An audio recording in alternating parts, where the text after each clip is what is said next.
Part 2. 1. Toward the end of the winter, a consultation was held at the Shcherbatskys', which was intended to ascertain the state of Kitty's health and to decide what should be done to restore her failing strength. She was ill, and with the approach of spring grew worse. Their own doctor prescribed cod liver oil, then iron, and then nitrate of silver, but as none of them did her any good, and as they advised her to go abroad for the spring, they sent for a celebrated specialist. The celebrated specialist, a very handsome man and by no means old, insisted on sounding the invalid. He, with particular pleasure as it seemed, insisted that a maidenly sense of shame is only a relic of barbarism, and that nothing is more natural than for a man, still in his prime, to handle a young woman's naked body. He considered this natural because he did it every day, and did not, it seemed to him, either feel or think anything wrong when he did it. He therefore considered the feeling of shame in a girl to be not only a relic of barbarism, but an insult to him.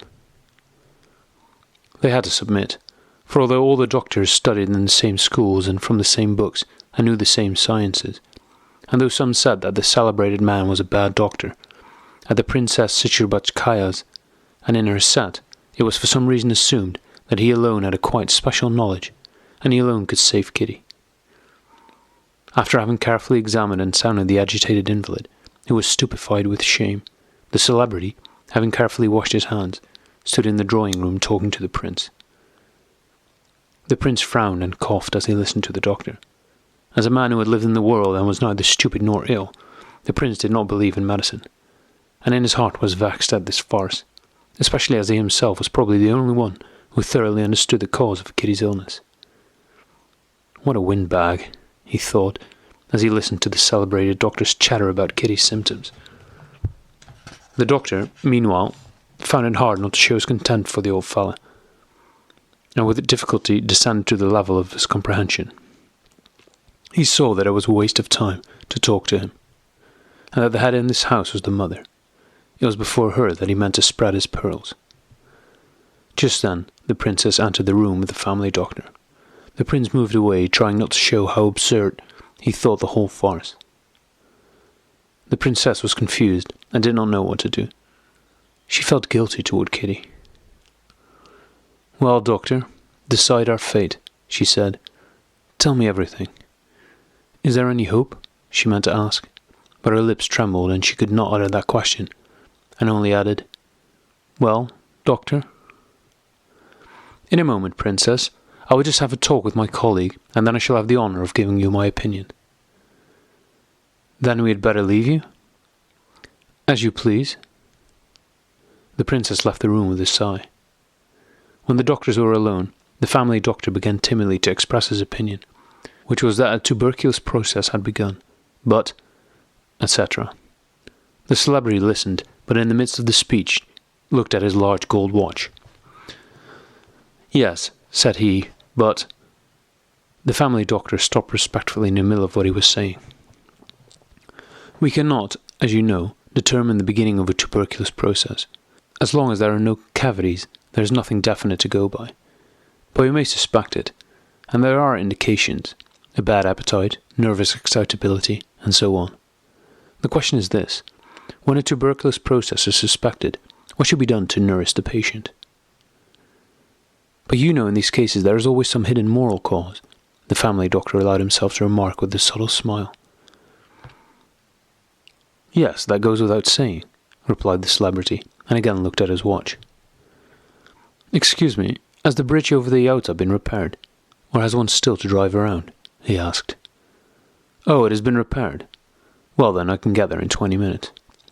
We were saying that the question is this: how to nourish the patient and strengthen the nerves. The two aims are connected, and we must act on both." "How about a journey abroad?" asked the family doctor. "I am opposed to journeys abroad. You see, if a tuberculous process has begun, which we don't know, a journey abroad will not help the case. Something is necessary which will nourish the patient and do no harm." And the celebrity explained his plan of a treatment with soda and water, the chief reason for prescribing this evidently being that it could do no harm. The family doctor listened attentively and respectfully to the end. But in favour of a journey abroad, I should like to mention the change of habit, and the removal from surroundings which awaken memories. Besides which, the mother wishes it, said he. Ah, in that case let them go. Only those German quacks will do mischief. They must obey. However, let them go. He again glanced at his watch. I must be going, he said, moving toward the door. The celebrity informed the princess. His sense of what was fitting suggested this to him, that he would have to see the patient again. What? Another examination? Exclaimed the mother, horror-struck. Oh no, I must only find out a few details, princess. If you please, doctor. And the mother, followed by the doctor, entered the room in the middle of which Kitty was standing. Her thin cheeks were flushed and her eyes were burning after the ordeal she had endured. When the doctor entered, she blushed all over and her eyes filled with tears. Her whole illness and the treatment appeared to her stupid and even ridiculous. Her treatment seemed to her as absurd as piecing together the bits of a smashed vase. Her heart was broken. Why did they want to dose her with pills and powders? But she didn't want to pain her mother, especially as her mother considered herself to blame. Sit down, please, princess, said the celebrity. He sat down opposite to her, smiling, felt her pulse, and again began asking tiresome questions. She answered him, but suddenly grew angry and rose. Excuse me, doctor, but really this won't lead to anything. You're asking me the same things 3 times over. The celebrity was not offended. It's only the excitability of an invalid, he said to the mother after Kitty had gone out, and I had finished. And to the princess, as to an exceptionally intelligent woman, the doctor diagnosed Kitty's condition in learned language, and concluded with directions how the unnecessary waters were to be drunk. In reply to the question whether they should go abroad, the doctor thought deeply, as if solving a difficult problem, and at last he decided that they should go, but should not believe the quacks, and when in doubt, should always refer to him. It was just as if something pleasant had happened when the doctor had gone, and Kitty too pretended to be cheerful. She often now, almost always, had to pretend. Really, Mamma, I'm quite well, but if you wish to travel, let us go. And trying to appear interested in the journey, she began to talk about the preparations for it. 2. Just after the doctor had left, Dolly came. She knew that there was to be a consultation that day, and though she had only recently got up after confinement, she had given birth to a daughter at the end of the winter, and though she had many troubles and cares of her own, she left her baby and another little girl of hers who was ill, and called to hear Kitty's fate, which was to be decided that day. Well, how is she? She said, entering the drawing room without removing her bonnet. You're all cheerful, so it must be all right. They tried to tell her what the doctor had said, but it turned out that though he had spoken very fluently and at great length, it was impossible to reproduce what he had said. The only thing of interest was that it had been decided they should go abroad. Dolly could not suppress a sigh. Her best friend, her sister, was going away, and as it was, her life was not a bright one. Her relations with her husband, after their reconciliation, had become humiliating. Anna's soldering had not proved durable, and the family harmony had broken again at the same place. There was nothing definite, but Oblonsky was hardly ever at home. There was hardly ever any money, and suspicions of his infidelity continually tormented Dolly, who tried to repel them, fearing the already familiar pangs of jealousy. The first explosion of jealousy, once past, could not be repeated. Not even the discovery of an act of infidelity could again affect her as it had done the first time. Such a discovery could now only deprive her of her accustomed family life, and she let herself be deceived, despising him, and especially herself, for such weakness. Added to this the care of a large family, worried her continually. Either something went wrong with the feeding of the baby, or the nurse left, or, as now, one of the children fell ill. And how are you all getting on? Asked her mother. Ah, Mamma, we have plenty of trouble of our own. Lily has fallen ill, and I'm afraid it's scarlet fever. I've come out today to hear the news, because I shall not come out at all if, which God forbid, it really is scarlet fever. The old prince came out of his study after the doctor had gone, and after giving his cheek to Dolly and greeting her, he turned to his wife. "Well, have you made up your minds to go? And what are you going to do with me?" "I think you should stay behind, Alexander," replied his wife. "As you please." "Mamma, why should not Papa come with us?" asked Kitty. "It will be pleasanter for him and for us too." The old prince rose and stroked Kitty's hair. She lifted her face and, forcing a smile, looked up at him. She always felt that he understood her better than anyone else in the family, though he did not speak much to her. Being the youngest, she was his favourite, and it seemed to her that his affection gave him insight. When her gaze now met his kindly blue eyes, looking steadily at her, it seemed to her that he saw right through her, and knew all the trouble that was in her. She bent toward him, blushing, and expecting a kiss, but he only patted her on the head and remarked, "These stupid chignons. One can't get at one's real daughter, but only caresses the hair of expired females." "Well, Dolly," he said, turning to his eldest daughter, "and what is your prodigal about?" "Nothing particular, Papa," answered Dolly, understanding that he referred to her husband. "He's always out. I hardly see him." She could not resist adding with an ironical smile, "And has he not yet gone to the country to sell the forest?" "No, he's always preparing to go." "Dear me," said the prince, "and so I am also to prepare? I'm all obedience," he said to his wife as he sat down again. "And look here, Kate," he went on, turning to his youngest daughter, "you must wake up one fine morning and say to yourself, 'Why, I'm quite well and happy, and we'll go out to walk in the frost again with Papa.' Eh?" Her father's words seemed very simple, but they made Kitty feel as confused and flurried as a detected criminal. "Yes, he knows and understands it all, and in these words is telling me that, though I am ashamed, I must get over my shame." She could not gather spirit enough to reply. She made an attempt, but suddenly burst into tears and ran away. The princess flew at her husband. "That comes of your jokes. You always—" and she began reproaching him. The prince listened for some time to her rebukes in silence, but his face frowned more and more. "She's so pitiful, poor thing, so pitiful, and you don't feel that every allusion to what has caused it hurts her. Oh dear, to be so mistaken in anyone," said the princess, and from the change in her tone, both Dolly and the prince knew that she was thinking of Vronsky. "I can't think why we have no laws to punish such horrid, ignoble people." "Ah, it makes me sick to hear it," muttered the prince gloomily, rising as if he meant to go away, but stopping at the door. "The laws are there, my dear, and since you have invited it, I will tell you who is at fault for it all. You, and no one but you. There always have been, and there still are, laws against such fellows. Yes, and if nothing had been done that ought not to have been done, I, old as I am, would have challenged them, that fop. Yes, now go and dose her, and call in these quacks." The prince appeared to have much more to say, but as soon as the princess heard his tone, she, as always happened in serious cases, gave in and became repentant.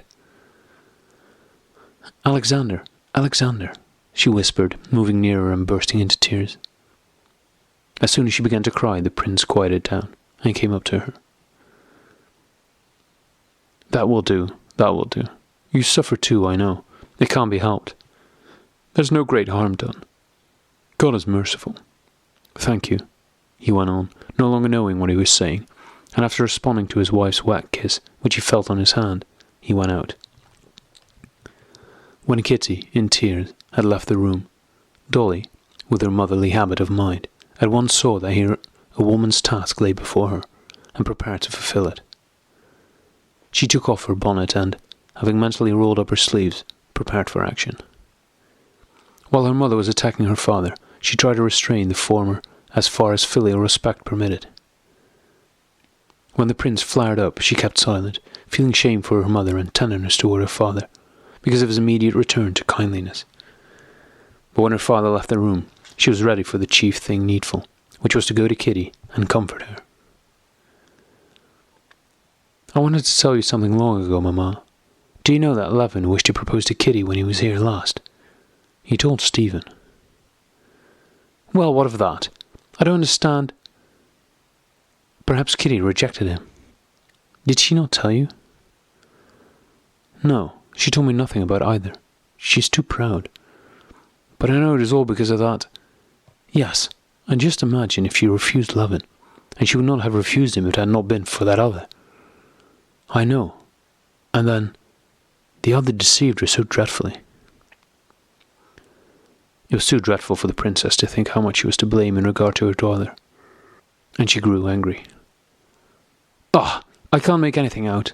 Nowadays girls all want to trust their own reason. They don't tell their mothers anything, and then... Mamma, I will go to her. Go. Am I preventing you? Said the mother. 3. On entering Kitty's little snuggery, a pretty pink room, decorated with vieux Saxe figures, as fresh, rosy and gay as Kitty herself had been 2 months before, Dolly remembered how light-heartedly and with what love they two had arranged that room the year before. Her heart grew chill when she saw Kitty sitting on the low chair nearest the door, her eyes fixed on a corner of the carpet. Kitty glanced at her sister, but the cold and rather severe expression of her face did not change. I'm going home now, and shall have to shut myself up, and you won't be able to come to me, said Dolly, sitting down beside her sister. I want to talk to you. What about? Asked Kitty quickly, lifting her face in alarm. What but your troubles? I have no troubles. Come now, Kitty. Do you think I can help knowing? I know everything. And believe me, it is so unimportant. We've all passed through the same. Kitty was silent and her face looked stern. He's not worthy of your suffering for him, continued Dolly, going straight to the point. No, because he has despised me, said Kitty with a shaking voice. Don't speak. Please don't speak. But who told you so? Nobody says so. I'm sure he was in love with you and is still in love, but... Oh dear, these commiserations are what I dread most of all, cried Kitty, suddenly flaring up. She turned on her chair, blushed, and began rapidly moving her fingers, pressing now with one hand, and now with the other, the buckle of a belt she was holding.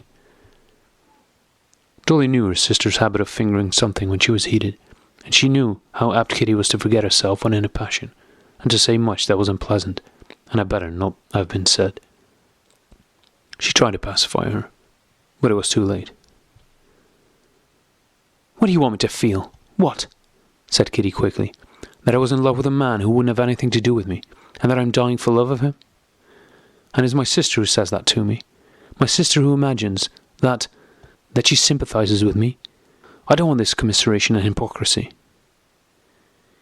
Kitty, you are unfair. Why do you torment me? On the contrary, I see you are in distress. But Kitty in her excitement did not listen to her. There's nothing for me to grieve for or seek comfort about. I have enough pride never to let myself love a man who does not love me.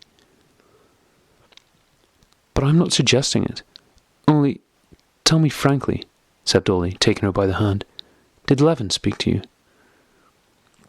The mention of Levin seemed to deprive Kitty of the last fragments of self-control. She jumped up from her chair, threw the buckle on the floor, and rapidly gesticulating with her hand, she began. What has Levin to do with it? I don't understand why you need to torment me. I've said, and I repeat, I will never, never do what you are doing. Returning to a man who has betrayed you and has loved another woman. I can't understand it. You may do it, but I can't. Having said these words, she looked at her sister, and seeing that Dolly remained silent with her head bowed sadly, Kitty, instead of leaving the room as she had intended to do, sat down by the door, and hiding her face in her handkerchief, let her head sink down. For a minute or two there was silence. Dolly was thinking about herself. The humiliation of which she was always conscious was peculiarly painful when her sister touched on it. She had not expected such cruelty from her, and was angry with her. But suddenly she heard the rustle of a dress, and a burst of suppressed sobbing. A pair of arms encircled her neck from below, and Kitty was kneeling before her. Dolly dear, I'm so unhappy, she whispered guiltily, and the sweet, tear-stained face hid itself in the folds of Dolly's dress. As if tears were the necessary lubricant without which the machine of mutual confidence could not work properly between the sisters. After having had a cry, they started talking of indifferent matters, and in so doing understood one another. Kitty knew that what she had said in her anger about the unfaithfulness of Dolly's husband, and about her humiliation, had cut her poor sister to the depths of her heart, but that she was forgiven. While Dolly on her side learned all that she wanted to know, her suspicions were confirmed, and she understood that Kitty's grief, her hopeless grief, was really caused by the fact that Levin had proposed to her, and that she had rejected him. And now that Vronsky had deceived her, she was prepared to love Levin and to hate Vronsky. Kitty did not say a word of this. She spoke only of her state of mind. "I have no troubles whatever," she said when she had grown calm. "But can you understand that everything has become horrid, disgusting and coarse to me? And above all, I myself. You can't think what horrid thoughts I have about everything." "But what horrid thoughts can you have?" asked Dolly, smiling. "The very nastiest and coarsest. I can't tell you. It is not grief, not dullness, but much worse. It is as if all that was good in me had hidden itself, and only what is horrid remained. How am I to tell you?" she continued, noticing perplexity in her sister's eyes. "Papa began to speak to me just now. It seems to me that he thinks that all I need is to get married. Mamma takes me to a ball, and it seems to me she only takes me there to marry me off as quickly as possible and get rid of me. I know it is not true, but I can't get rid of the idea. I can't bear to see the so-called eligible men. I always think they are taking my measure. Formerly, to go anywhere in a ball dress was just a pleasure to me. I used to like myself in it, but now I feel ashamed and uncomfortable. Well, what is one to do? The doctor—" Kitty became confused. She was going to say that since this change had come over her, Oblonsky had become intolerably disagreeable to her, and that she could not see him without having the coarsest and most monstrous fancies. "Well, you see, everything appears to me the coarsest and most horrid aspect," she continued. "That is my illness. Perhaps it will pass.